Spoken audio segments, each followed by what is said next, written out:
Hello class. आज का topic है business value and market impact of sales force. हम सेल्स फोर्स समझने से पहले समझेंगे कि इसकी मार्केट में क्या डिमांड है, इसकी क्या वैल्यूज है। तो जैसे आपने जैसे सेल्स फोर्स नाम सुना, आपके दिमाग में क्या आया? तो अक्सर जब भी हम सोचते हैं कि सेल्स फोर्स सिर्फ एक टूल है जो CRM से रिलेट करता है, जो कस्टमर रिलेशनशिप प्रोवाइड करता है, बट क्या सच में क्या सेल्स फोर्स सिर्फ एक सॉफ्टवेयर है? जी नहीं, ये सिर्फ एक सॉफ्टवेयर नहीं है, बल्कि एक कंप्लीट बिजनेस प्लेटफॉर्म है जो ऑर्गेनाइजेशन को अपने कस्टमर्स को समझने, प्रोसेस करने, टीम को कनेक्ट करने के लिए काम आता है। चलो एक एग्जांपल लेते हैं। बहुत सी कंपनियों में एक एग्जांपल लेते हैं कि कोई भी कंपनी है जिसमें डिफरेंट डिफरेंट टाइप के कस्टमर्स का डेटा सेव है, बट जैसे सेल्स टीम के पास अलग डिटेल्स, सर्विस टीम के पास अलग हिस्ट्री है, मार्केटिंग टीम के पास कैंपेन डेटा है, बट जब भी डेटा सभी टीम्स के पास अलग अलग डिवाइडेड है, अलग अलग एक्सेल फाइल में यूज है, तो उसको सबमिट कराना होता है मैनेजर के पास, तब जाके मैनेजर उसकी रिपोर्ट क्रिएट करेगा।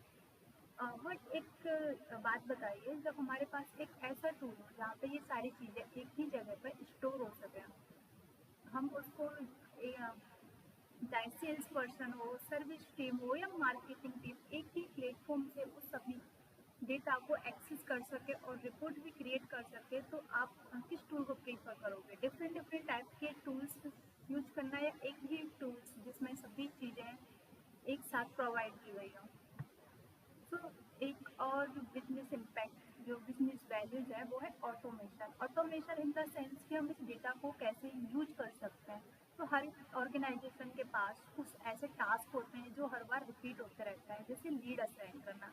अब आप बोलोगे कि लीड क्या है? जब भी हम किसी वेबसाइट पे जाते हैं और फॉर्म फिल करते हैं तो डेटा ऑटोमेटिकली उस कंपनी के पास सेव हो जाता है, तो उसको बोलते हैं लीड क्रिएट करना। या फिर रिमाइंडर भेजना, जैसे कि हम किसी को ईमेल भेजते हैं कि आपने उस टाइम पे हमारी कंपनी में के लिए अप्लाई किया था, या फिर कुछ भी उससे रिलेटेड। अगर ये सब काम मैनुअली होता है तो उसमें टाइम ज़्यादा लगता है, एरर आने के चांसेस भी ज़्यादा होते हैं, और कई बार ऐसा होता है कि हम मल्टीपल टाइम डेटा सेंड करते हैं और उन कंपनी वालों के पास डुप्लीकेट रिकॉर्ड्स क्रिएट हो जाते हैं। तो इस प्रॉब्लम से बचने के लिए सेल्सफोर्स एक ऐसा ऑटोमेशन टूल प्रोवाइड करता है कि जहाँ पे हम डुप्लीकेट डेटा फिल करने से भी बच सकते हैं। साथ में वो हमें रिमाइंडर भी दे सकता है कि इस पर्सन ने इस टाइम पे इंक्वायरी की थी, और हम उसको विद इन 24 आवर कनेक्ट भी कर सकते हैं। चलो अब इसको एक छोटे से एग्जाम्पल से समझते हैं।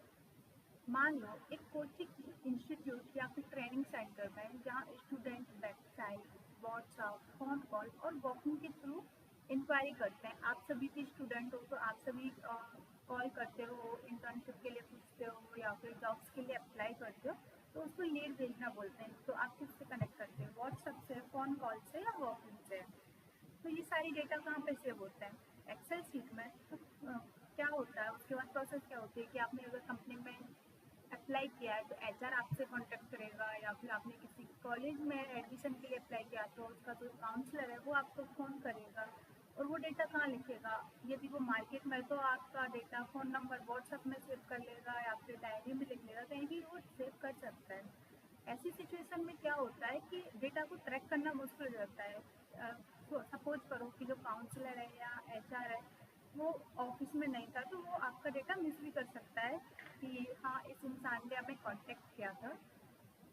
तो ऐसी इस सिचुएशन में हम क्या करें जिससे कि हम भूलें ना कि किसी इंसान ने हमें कांटेक्ट किया है, और उसको फीडबैक मिल जाए, क्योंकि इम्प्रेशन, कस्टमर का इम्प्रेशन बहुत गलत हो जाता है उस टाइम पे। कस्टमर सेटिस्फाई नहीं होता अगर हम उसको फॉलो अप ना भेजें या फिर उसको कांटेक्ट ना करें तो।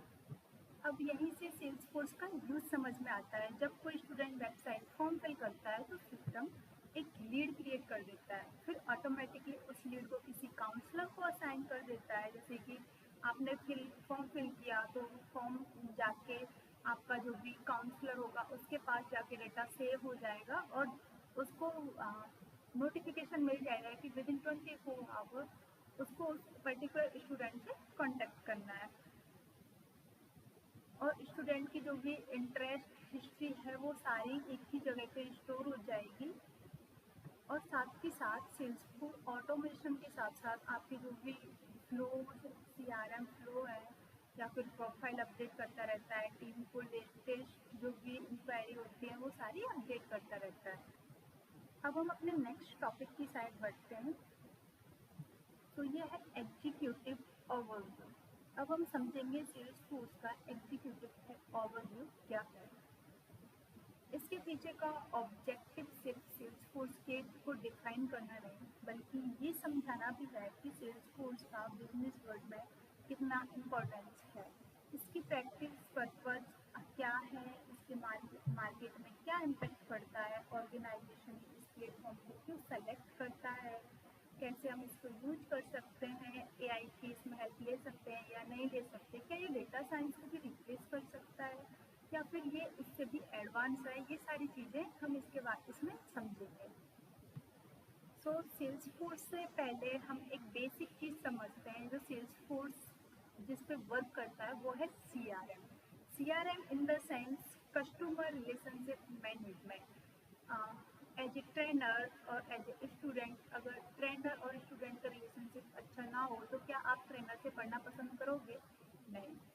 और अगर बच्चे इंटरेक्ट ना करें टीचर्स से तो क्या टीचर्स उनको पढ़ाना पसंद करता है या फिर टीचर्स को पढ़ाने में इंटरेस्ट आता है? नहीं। तो यही होता है कि कस्टमर कैसे सेटिस्फाई होता है, चाहे वो टीचर स्टूडेंट रिलेशनशिप हो या फिर किसी कंपनी और उसके क्लाइंट से रिलेटेड या कस्टमर से रिलेटेड कोई भी रिलेशन हो, वो सारी चीज़ें कैसे मैनेज करनी है वो हमें CRM बताता है। तो CRM का मीन सिर्फ कस्टमर्स या उनके फ़ोन नंबर ईमेल सेव करना नहीं होता, उसका एक्चुअल मीनिंग है कंपनी के कस्टमर को प्रोटेक्ट करना, उनके साथ होने वाली हर रिलेशन और इंटरेक्शन को सेव करते रहना। सेल्सफोर्स में डेटा कैसे सेव हो रहा है, उसका क्या रेस्पॉन्स हो रहा है, वो सारी चीज़ें CRM में डिफाइन की जाती हैं। अब सवाल आता है कि सेल्सफोर्स है क्या। सिंपल लैंग्वेज में सेल्सफोर्स एक क्लाउड बेस्ड प्लेटफॉर्म है जो बिजनेसेस को ट्रैक करने, कस्टमर्स को सर्विस प्रोवाइड करने, मार्केटिंग करने और AI enable work flows provide करने के लिए काम आता है। इसकी स्ट्रेंथ अलग अलग डिपार्टमेंट पे डिपेंड करती है, जैसे sales cloud, service cloud, marketing cloud, analytics cloud and commercial cloud. तो एक एग्जांपल लेके समझते हैं कि जब भी हम किसी एक दुकान पे जाते हैं तो क्या सिर्फ हमारा काम ये है या अपनी जो दुकान का ऑनर है या उसका जो भी क्लाइंट है और हम जो कस्टमर्स हैं उनका सिर्फ ये ट्रांजैक्शन करने का काम है कि मैं सामान परचेज करूँगा, वो मुझे सामान दे देगा और मैं पेमेंट करके निकल जाऊँगा, या फिर उससे एक रिलेशन क्रिएट करना कि हम वापस से उसी शॉप पे जाएँ और सामान परचेज करें। तो क्या ज़्यादा इम्पोर्टेंस होगा, उसको कैसे मैनेज करना है, उसको कैसे ऑफर्स प्रोवाइड करना है, वो सारी चीज़ें हम सेल्सफोर्स के थ्रू ट्रैक कर सकते हैं। तो चलो हम स्टूडेंट्स हैं तो हम एक ऐसा एग्जाम्पल लेते हैं जो स्टूडेंट को ज़्यादा रिलेट कर सके। मान लीजिए एक कोचिंग इंस्टीट्यूट या ट्रेनिंग सेंटर जो कि डिजिटली अपनी कोडिंग क्लासेस या फिर एग्जाम्स की प्रिपरेशन के कोर्स चलाती है। तो स्टूडेंट क्या करते हैं, स्टूडेंट जाते हैं उसकी वेबसाइट पे या व्हाट्सएप कॉल से इसके फ़ोन नंबर ईमेल्स के थ्रू या वॉकिंग के थ्रू इंक्वायरी करते हैं, फॉर्म फिल करते हैं।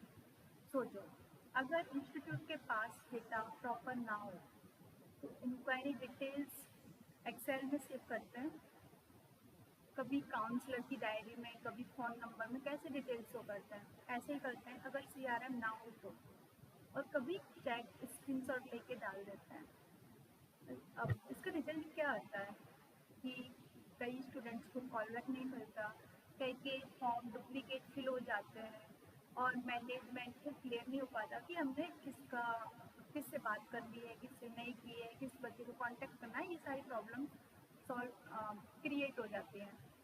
अब हम इस प्रॉब्लम को सेल्सफोर्स के थ्रू कैसे सॉल्व कर सकते हैं। अब सोचने वाली बात है कि जैसे ही स्टूडेंट वेबसाइट पर फॉर्म फिल करता है तो सेल्स फोर्स एक लीड क्रिएट कर देती है।